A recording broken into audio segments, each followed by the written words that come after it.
خۆپیشاندانەکانی تشرین یا شۆڕشی تشرینی عێراق ئەو خۆپیشاندانانن کە لە 1 تشرینی یەکەمی ساڵی 2019 لە بەغدا و پارێزگاکانی باشووری عێراق سەریان هەڵدا کە هەزاران کەس تیایدا بوونە قوربانی و سەرنجام بەو هۆیەوە حکوومەتەکەی عادل عەبدولمەهدی کەوت. داواکاری خۆپیشاندەران خۆی لە ئەنجامدانی چاکسازی، ناڕەزاتی لە تێکچوونی بارودۆخی ئابووری وڵات، بڵاوبوونەوەی گەندەڵی دارایی و ئیداری و بێکاریدا دەبینیەوە. تاکار گەیشتە داواکاری ڕووخاندنی دەسەڵات دەست لە کارکێشانەوەی حکوومەتەکەی عادل عەبدولمەهدی و پێکهێنانی حکوومەتی کاتی و ئەنجامدانی هەڵبژاردننی پێشوەختە. هەروەها خۆپیشاندەران دەسوەردانەکانی ئێرانیان لە عێراق شەرمەزار کرد و بەشێکی زۆریان ئاڵای ئێرانیان سووتان. هێزانیەکان زۆر باتوندی ڕوبەڕووی ئەو خۆپیشاندانانە بوونەوە و لەگەڵ میلیشیاکان با قەناس و باگولە ژمارێکی زۆر خۆپیشاندەریان کوشت و بریندار کرد. خۆپیشاندانەکانی تشرین و ئەو دۆخەی ڕوبەڕووی عێراق بووە نائارامترین دۆخ بوو لە عێراق دوای جەنگی داعش لە کانونی ساڵی 2017. خۆپیشاندانەکان کە لە سەرەتای تشرینی یەکەم واتە مانگیدا دەستی پێکرد بە هۆی چلەی ماتەمینی مام حوسێن بۆ چەند ڕۆژێک ڕاوەستان بەر لەوەی ڕۆژی هەینی 25 تشرینی یەکەم با سووتاندنی کۆنسۆڵخانەی ئێران لە نەجەف دەست پێ بکاتەوە.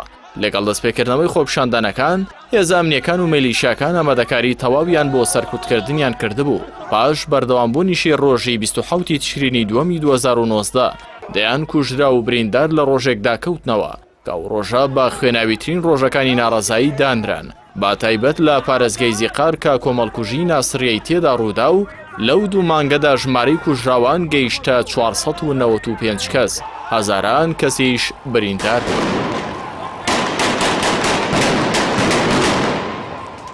ڕووداوەکانی هەردوو مانگی تشرین بوونە هۆی ئەوەی کە لە 30 تشرینی دووەم عادل عەبدولمەهدی دەست لە کارکێشانەوەی خۆی لە سەرۆکاتی ئەنجومەنی وەزیران پێشکەش بکات وە گوڵامێک بۆ جێبەجێکردنی داواکاری مەرجعی باڵای ئاینی. عەلی سیستانی وەکو ئامادەکاریەک بۆ ئەنجامدانی هەڵبژاردننی نوێ کە بارودۆخی وڵات هێور بکاتەوە.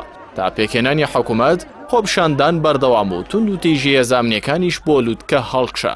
ماپەی ئاماری کۆمیسیۆنی مافەکانی مرۆڤی عێراقی ژمارەی کوژراوان گەیشتە 740 کەس و برینداربوونی 17,000 کەسی دیکە کە 3,000یان بە تەواوی بوونە کەم ئەندام لەگەڵ ڕفاندنی 170 کەسی چالاکوان و خۆپیشاندەران کە چارەنووسی زۆرینەیان تا ئێستاش نادیارە.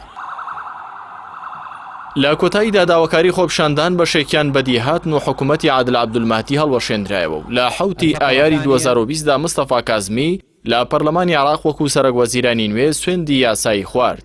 دوای کۆتاییاتنی خۆپیشاندانەکان لە ڕۆژەی 21 ئابی 2020 ئەنجومەنی وەزیران بڕیاری قەرەبووکردنەوەی کوژرا و بریندارانی خۆپیشاندانەکانی ڕاگەیان لەوانە ناردنی بریندارە مەترسیدارەکان بۆ چارەسەرکردن لە دەرەوەی وڵات و پێدانی یارمەتی دارایی لە 2,500,000 دینار تا 5 ملیۆن دیناری عێراقی، بەڵام جگەل لە دوورخستنەوەی چەند بەرپرسێکی سەربازی و ئیداری.